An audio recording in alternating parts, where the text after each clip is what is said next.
Assalamualaikum warahmatullahi wabarakatuh. Perkenalkan, nama saya Jayana Salihin, CGP Angkatan 9 Kabupaten Bogor, asal sekolah SD Bandara Jaya, akan melakukan aksi nyata budaya positif modul 1.4. Kegiatan ini dihadiri oleh Kepala Sekolah SDN Bandara Jaya dan seluruh guru. Berikut diseminasinya. Selamat menyaksikan. Bismillahirrahmanirrahim. Assalamualaikum warahmatullahi wabarakatuh. Yang terhormat Bapak Kepala Sekolah SDN Bandara Jaya, Bapak Jun SPD SD. Yang terhormat Bapak Ibu Dewan Guru SDN Bandara Jaya. Alhamdulillahirabbil alamin, puji syukur marilah kita panjatkan kepada Allah Subhanahu wa taala.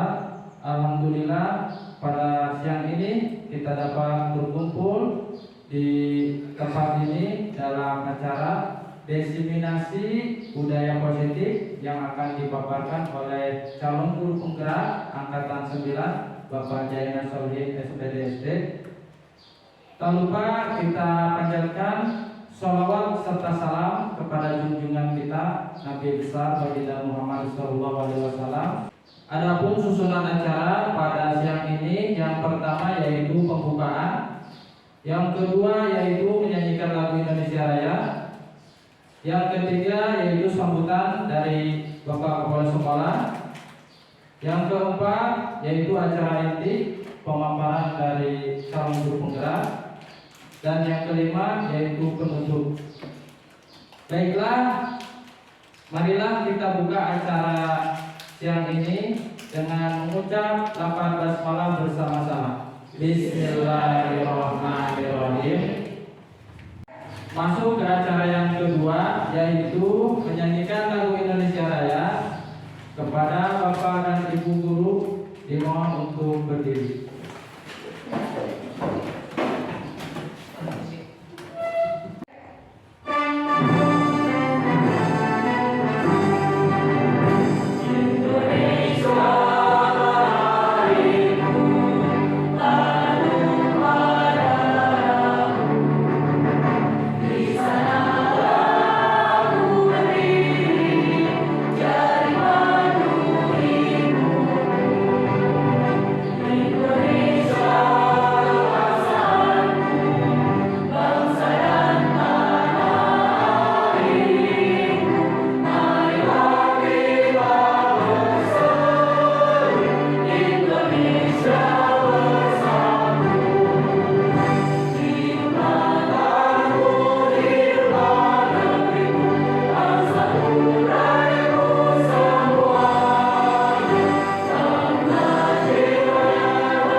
Bapak dan Ibu dipersilakan duduk kembali.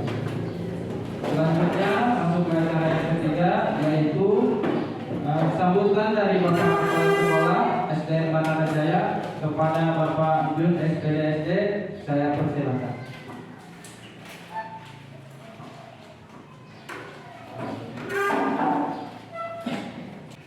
Assalamualaikum warahmatullahi wabarakatuh. Waalaikumsalam warahmatullahi wabarakatuh.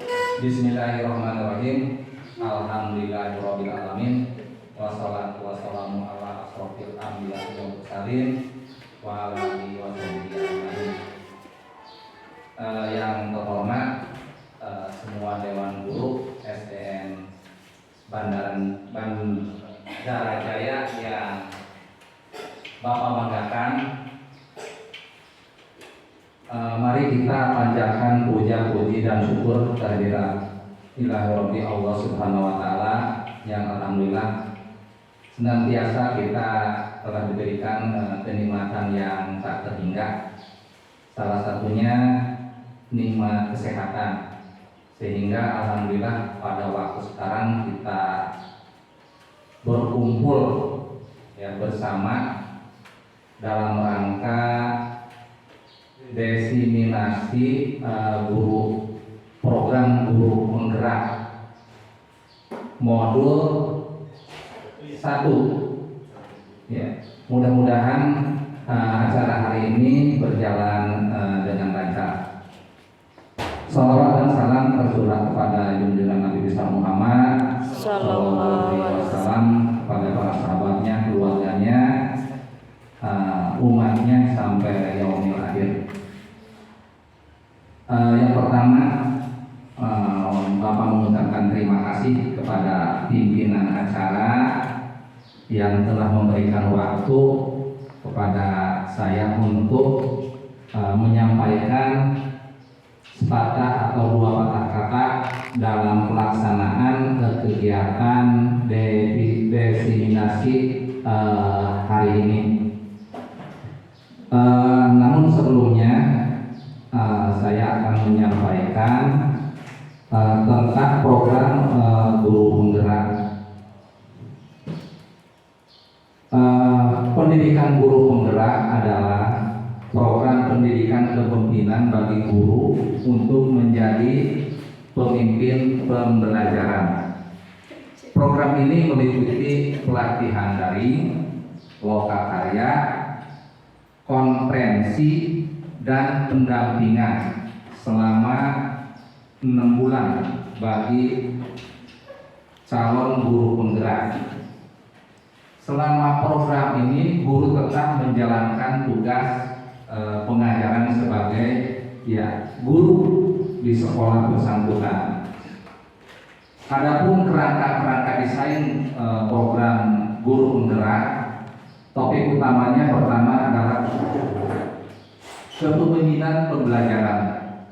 Yang pertama, pembelajaran berdiferensiasi, komunikasi praktik, dan pembelajaran sosial dan emosi. Dalam bentuk metodenya, pertama adalah pelatihan daring, lokakarya, konferensi, dan pendampingan. Adapun yang dicapai adalah 70% belajar di tempat kerja komunitas, praktik meliputi pemberian umpan balik, dari atasan, rekan kerja, dan siswa. 20% belajar dari rekan dan guru lain, sharing antara sesama teman. Dan 10% yaitu pelatihan formal. Adapun assignment-nya adalah hasil penugasan dan praktek peserta dan pelatihan. Umpan balik dari rekan sejawat, fasilitator, dan kepala sekolah, dan peningkatan hasil belajar siswa. Adapun prinsip pelatihannya adalah andragogi, pembelajaran berbasis pengalaman, kolaborasi, dan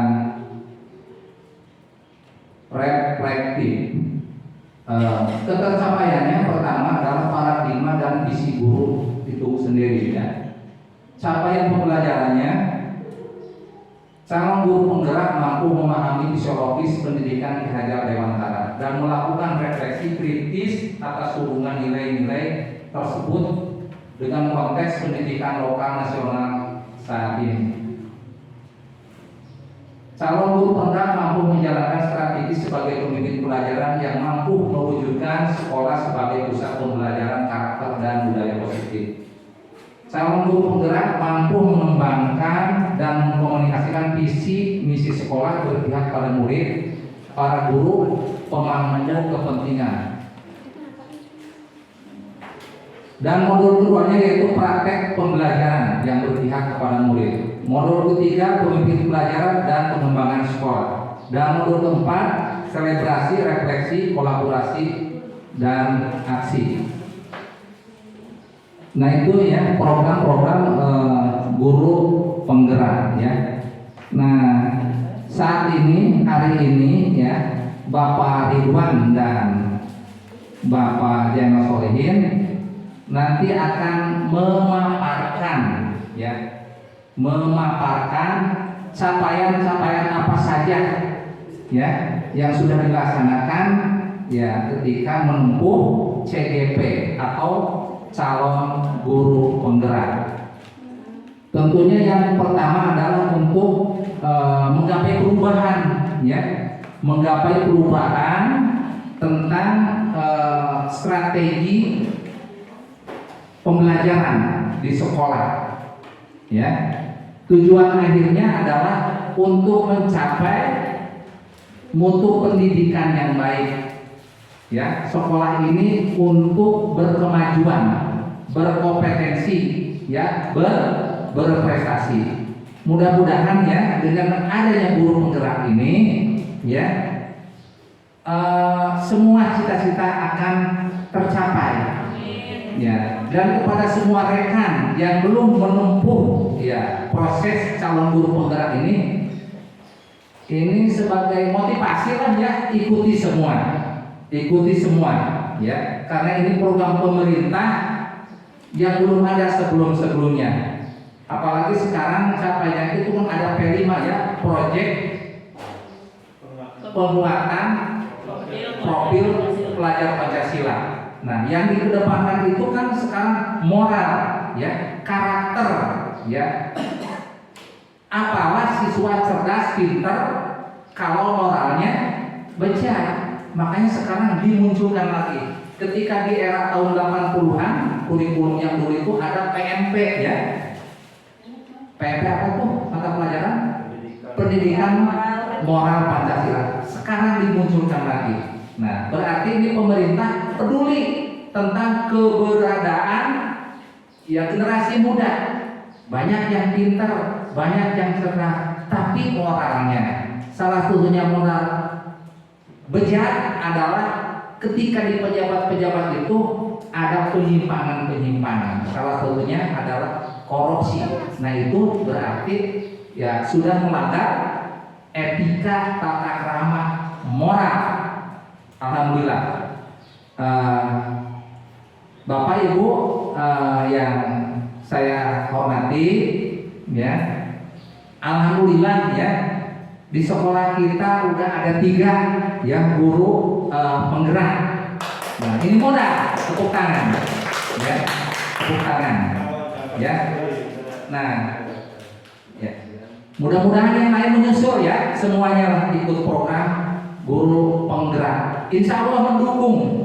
Salah satunya dukungan di program acara hari ini kan kita semua ada ikut kontribusi ya, menghadiri. Nah itu salah satu dukungan ya. Yang keduanya mungkin memberikan fasilitas ya kepada sekolah sampai mengorbankan siswa ya pulang lebih awal. Nah itu salah satu bentuk Pak Jaek ya, Pak Ridwan ya. Jangan misalkan dikatakan bagaimana ini dukungannya rekan-rekan. Nah ini salah satu dukungan. Nah itu ya. Mudah-mudahan kegiatan hari ini ya berjalan sebagaimana mestinya dan tujuan akhir sekolah kita berkemajuan. Nah, tidak panjang lebar ya, sambutan dari Bapak cukup sekian. Wabillahi taufiq wal hidayah. Astagfirullahaladzim. Wassalamualaikum warahmatullahi wabarakatuh.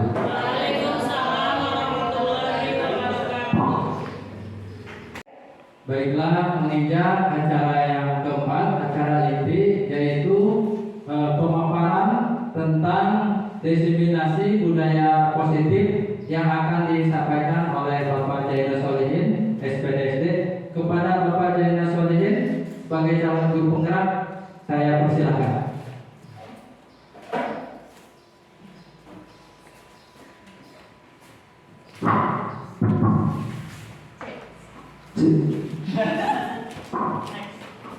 Bismillahirrahmanirrahim. Assalamualaikum warahmatullahi wabarakatuh. Waalaikumsalam warahmatullahi Alhamdulillah pada hari ini saya akan memaparkan seminar atau diseminasi budaya positif modul 1.4. Yang terhormat Kepala Sekolah SD Bandara Jaya Bapak Jun SPDSD, yang saya hormati Bapak Ibu Guru SD Bandara Jaya. Di sini seminar budaya positif atau diseminasi budaya positif. Perkenalkan, nama saya Dana Solihin, CGP Angkatan 9 Kabupaten Bogor, asal sekolah SD Bandara Jaya. Next. Next. Budaya positif di sini adalah nilai keyakinan dan kebiasaan-kebiasaan di sekolah yang berpihak pada murid agar dapat berkembang menjadi pribadi yang kritis, penuh hormat dan bertanggung jawab. Jadi diharapkan murid itu berkembang menjadi pribadi yang kritis, penuh hormat dan bertanggung jawab.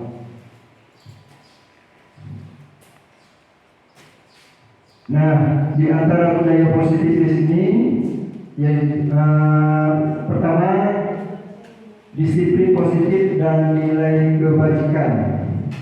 Nilai kebajikan di sini, nilai kebajikan universal, yaitu tentang kejujuran, kerjasama, empati, tanggung jawab dalam kehidupan sehari-hari. Selanjutnya, teori motivasi hukuman dan penghargaan restitusi, dan selanjutnya keyakinan kelas.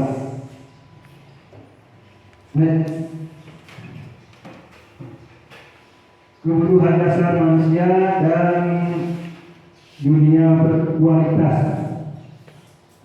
Selanjutnya 5 posisi kontrol. Nah, 5 posisi kontrol diantaranya yaitu penghukum, rasa bersalah, teman, pemantau, dan manajer. Nah, itu adalah posisi kontrol seorang guru. Selanjutnya segitiga restitusi. Next.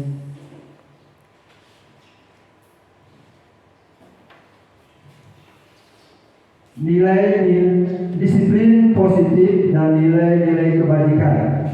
Tujuannya yaitu guru dapat menjelaskan makna kontrol dari paparan teori Dr. William Glasper serta miskonsepsi yang terjadi di kehidupan sehari-hari, serta dapat menjelaskan perubahan paradigma stimulus respon kepada teori kontrol.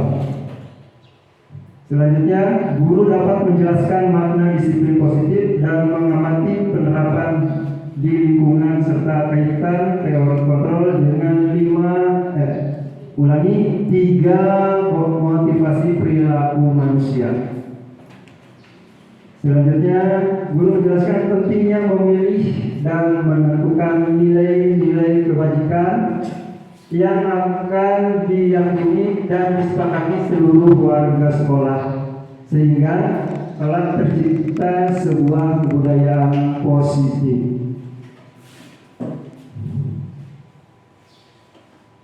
Nah, di sini perubahan paradigma. Coba Bapak Ibu saling berhadapan. Yang A untuk mengepal, dan yang di sampingnya untuk menggelitik. Apakah yang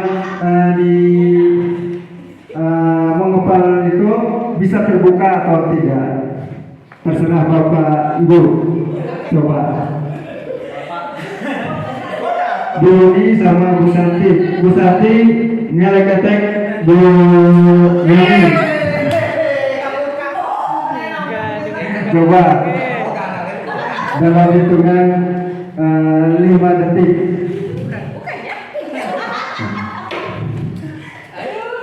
Satu, dua, tiga, empat, lima. Bisa kebuka? Enggak. Bisa kebuka? Ya, nggak bisa. Nah, apakah Anda membuka kepala tangan Anda?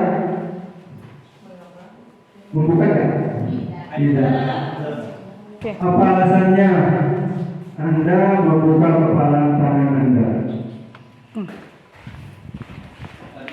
Digoda sama Pak Iki. Ada hitam-hitamnya katanya. Oh iya. Itulah bujukan rayuan. Ya. Berhasil ya Pak. Coba yang lain. Ada yang bisa membuka atau ada yang tidak bisa membuka? Bu Yuni nggak bisa membuka. Nggak bisa digoda. Nggak bisa digoda. Alasannya? Punya keyakinan. Nah, selanjutnya, apakah Anda menutup kepala tangan Anda? Mengapa? Apa alasan Anda tetap menutup kepala tangan Anda? Jadi yang disampaikan Bu Yuni. Nah, dalam kegiatan ini sesungguhnya siapa yang memegang kendali atau kontrol untuk membuka atau menutup kepala tangan. Jadi yang bisa mengontrol diri adalah diri kita sendiri. Jadi jangan terpengaruh oleh orang lain.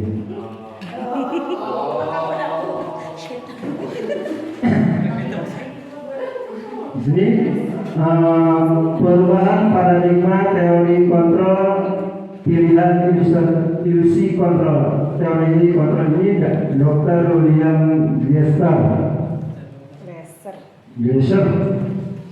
Itu yang pertama, ilusi guru mengontrol murid. Selanjutnya, ilusi bahwa semua penguatan positif, efektif dan bermanfaat. Selanjutnya, ilusi bahwa kritik membuat orang merasa bersalah dapat menguatkan karakter. Yang keempat, ilusi bahwa orang dewasa memiliki hak untuk memaksa. Next. Nah, bila kita ingin membuat kemajuan perlahan, sedikit-sedikit ubah sikap atau perilaku Anda. Namun, bila kita ingin memperbaiki cara utama kita, maka kita perlu mengubah kerangka acuan kita. Ubahlah bagaimana Anda melihat dunia, bagaimana Anda berpikir tentang manusia. Ubahlah paradigma Anda. Skema pemahaman dan penjelasan aspek-aspek tertentu tentang realitas. Itu diungkapkan oleh Stephen R. Avery. Selanjutnya, menanamkan motivasi untuk menjadi orang yang mereka inginkan dan menghargai diri sendiri dengan nilai yang mereka percaya. Akan tetap berperilaku baik dan berlandaskan nilai kebajikan karena mereka ingin menjadi orang yang menjunjung tinggi nilai mereka hargai untuk mencapai tujuan mulia. Nah, di sini tujuan disiplin positif yaitu menanamkan udah. Lanjut. Next. Nah, di sini makna kata disiplin. Bapak pendidikan kita yaitu Ki Hajar Dewantara menyatakan bahwa di mana ada kemerdekaan, disitulah harus ada disiplin yang kuat. Sungguh pun disiplin itu bersifat self-disiplin atau kita sendiri yang mewajibkan kita dengan sekeras-kerasnya, tapi itu sama saja. Sebab jikalau kita tidak cakap melakukan self-disiplin, wajiblah penguasa lain mendisiplinkan diri kita, dan peraturan demikian itulah harus ada dalam suasana merdeka. Itu Ki Hajar Dewantara, pemikiran, konsepsi, keteladanan, sikap merdeka, Setapan kelima tahun 2013 halaman 470.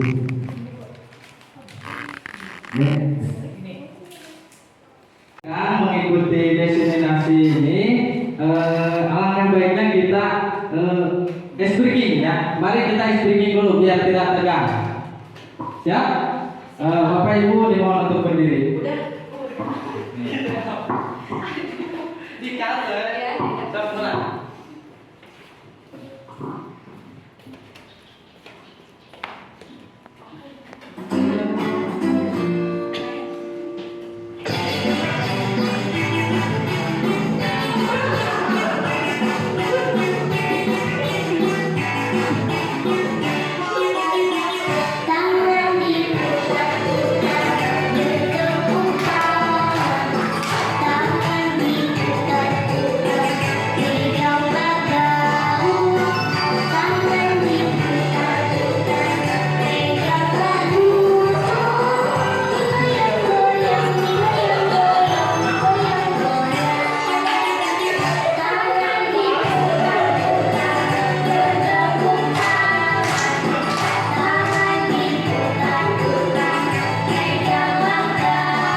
Posisi kontrol restitusi menurut Dian Bosen.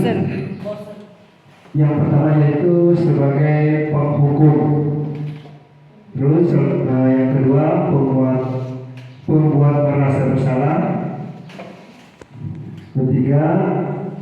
sebagai teman, keempat sebagai pemantau, dan yang kelima adalah sebagai manajer.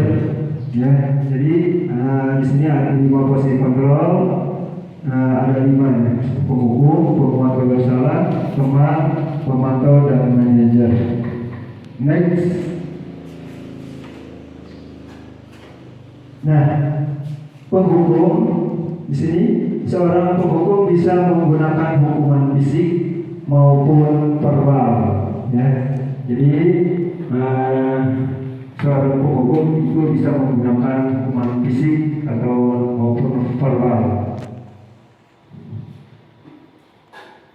Guru yang menerapkan posisi penghukum akan berkata, patuhi aturan saya, atau awas, kamu selalu salah, selalu yang terakhir selesai. Itu adalah seorang penghukum. Nah, jadi seorang guru tidak boleh menjadi seorang penghukum. Ya. Nah, guru seperti ini senantiasa percaya hanya ada satu cara agar pembelajaran bisa berhasil, yaitu cara dia. Ya, cara itu sebagai penghukum. Selanjutnya, penguat merasa bersalah.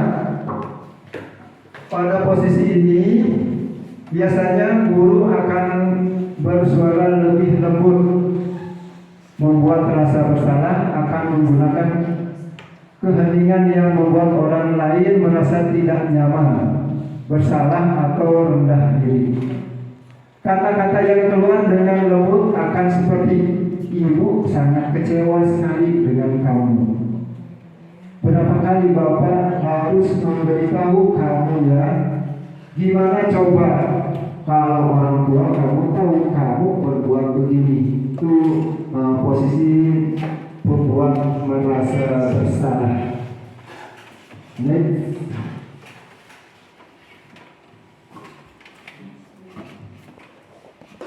Nah, selanjutnya sebagai teman, guru pada posisi ini tidak akan menyakiti murid, namun akan tetap berupaya mengontrol murid melalui persuasi atau posisi teman pada guru. Biasanya bisa negatif atau positif. Ya, guru di posisi teman menggunakan hubungan baik dan humor untuk mempengaruhi seseorang. Mereka akan berkata, ayo bantulah demi Bapak ya. Ayo ingat, tidak bantuan Bapak selama ini. Ayo ingat, tidak bantuan Bapak selama ini. Ya udah, ya sudah, sekali ini tidak apa-apa. Nanti ibu bantu bereskan. Ini sebagai teman. Next.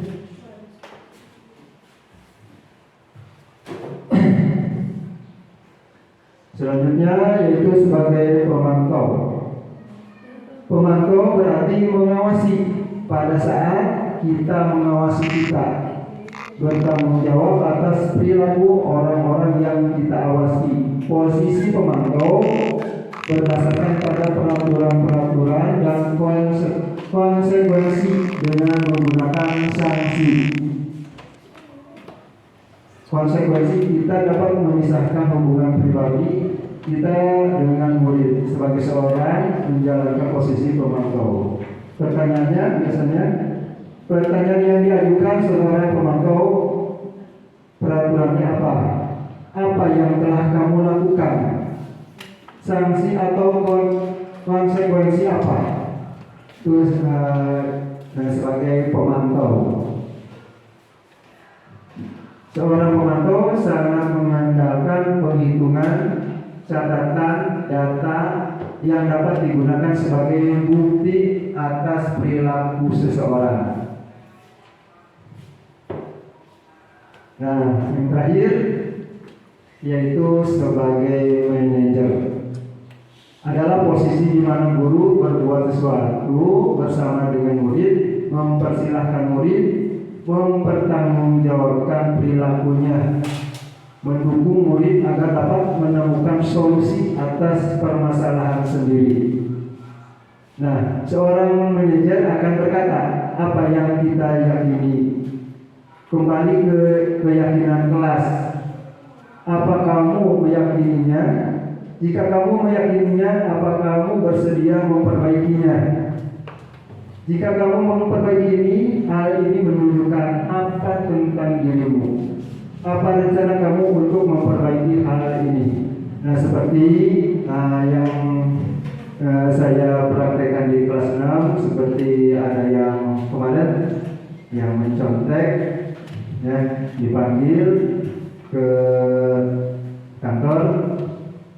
Selanjutnya ya anak itu diposisikan sebagai manajer, ya, jadi bukan sebagai penghukum atau yang lain. Jadi anak diposisikan sebagai manajer. Baiklah Bapak Ibu, di sini ada ini tentang keyakinan kelas. Tujuan pembelajarannya yaitu dapat menganalisis pentingnya memiliki keyakinan sekolah atau kelas sebagai fondasi dan arah tujuan sebuah sekolah atau kelas yang akan menjadi landasan dalam memecahkan konflik atau permasalahan di dalam sebuah sekolah atau kelas. Nah, di sini keyakinan kelas itu diantaranya peraturan kelas, keyakinan kelas, lingkungan positif, dan budaya positif.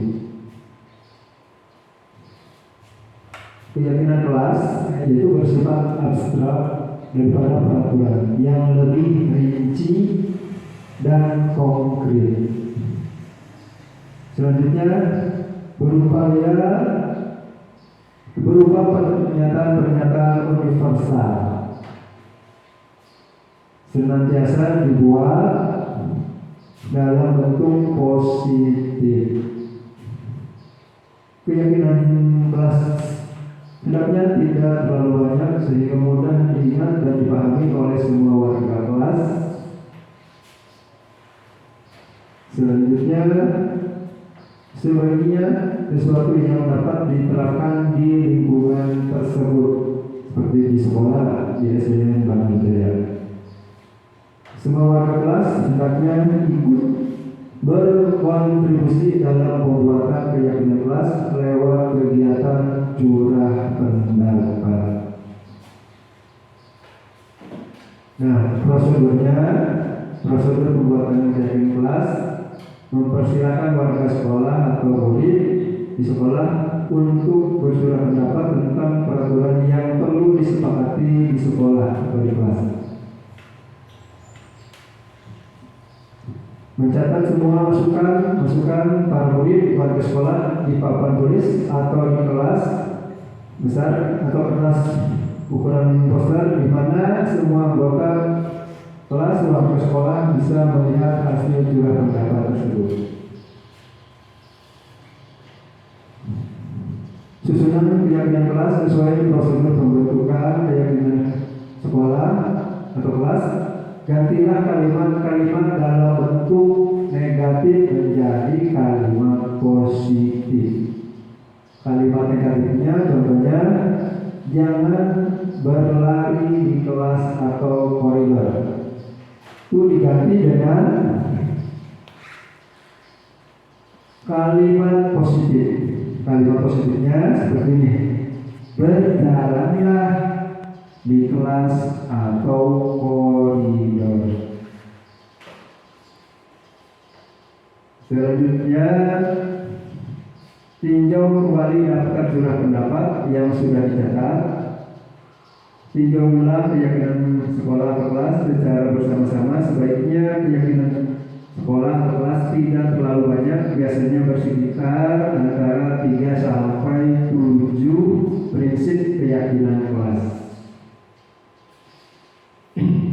Setelah keyakinan sekolah atau kelas selesai dibuat, maka semua warga kelas dipersilakan meninjau ulang dan menyetujui dengan menandatangani keyakinan sekolah atau kelas tersebut, termasuk guru, semua warga sekolah atau murid. Keyakinan sekolah atau kelas selanjutnya bisa diletakkan di dinding kelas di tempat yang mudah dilihat semua warga sekolah. Nah, refleksi di sini berikut keyakinan kelas yang saya buat di kelas 6. Berikut ini tayangannya.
Mempersilahkan murid di sekolah atau kelas untuk bercurah pendapat tentang peraturan yang perlu disepakati di sekolah atau di kelas.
Silakan tulis keinginan kalian kelas keinginan kalian untuk depan di tahun depan. Silakan untuk menulis.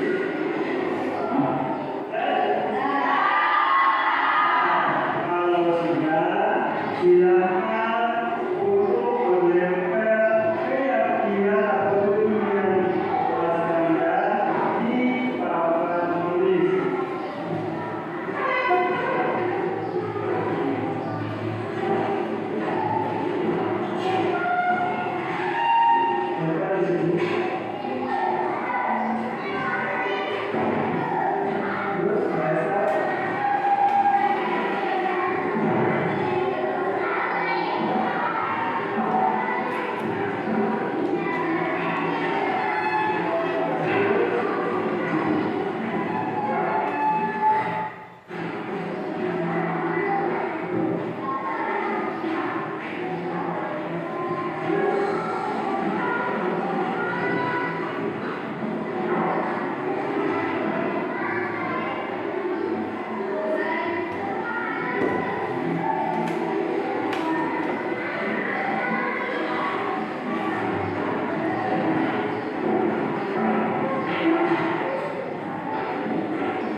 Ya, yang selanjutnya itu tinjau kembali daftar curah pendapat yang sudah dicatat.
Setelah keyakinan sekolah atau kelas selesai dua, maka semua warga kelas dipersilakan meninjau ulang dan menyetujuinya dengan menandatangani keyakinan sekelas tersebut termasuk guru dan semua warga murid.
bicara dengan sopan.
Baik Bapak Ibu, sekarang kita memasuki materi segitiga restitusi.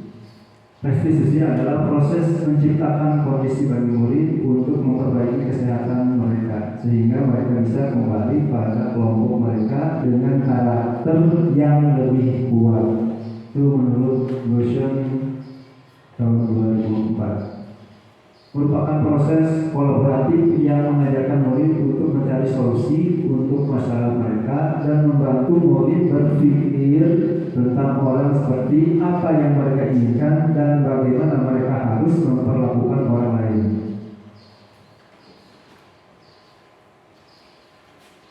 Nah, di sini ciri-cirinya yang pertama bukan untuk menebus kesalahan, namun untuk belajar dari kesalahan. Memperbaiki hubungan, tawaran bukan paksaan. Terus restitusi menentukan untuk melihat ke dalam diri. Restitusi mencari kebutuhan dasar yang mendasari kita. Selanjutnya restitusi diri adalah cara yang paling baik. Restitusi fokus pada karakter bukan tindakan. Restitusi fokus pada solusi. Restitusi mengembalikan murid yang berbuat salah pada kelompoknya.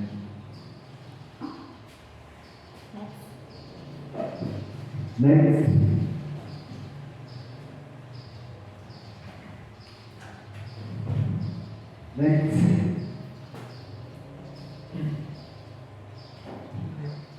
Jawablah pertanyaan berikut ini.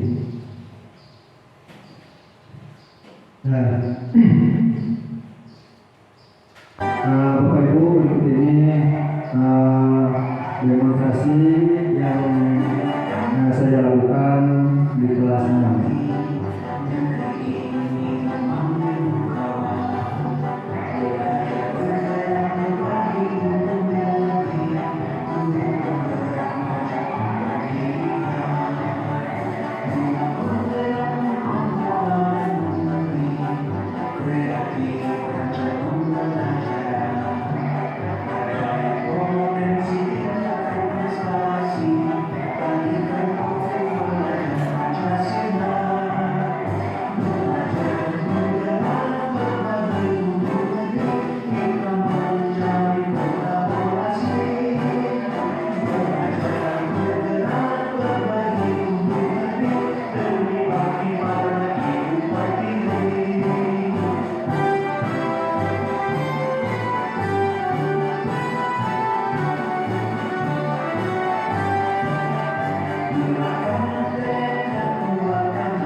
sesuai dengan sendirinya. Kami sudah lama mau melakukan kesalahan, sudah lama melakukan. Kenapa kamu sampai?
Demikian diseminasi pemaparan dari saya pada hari ini.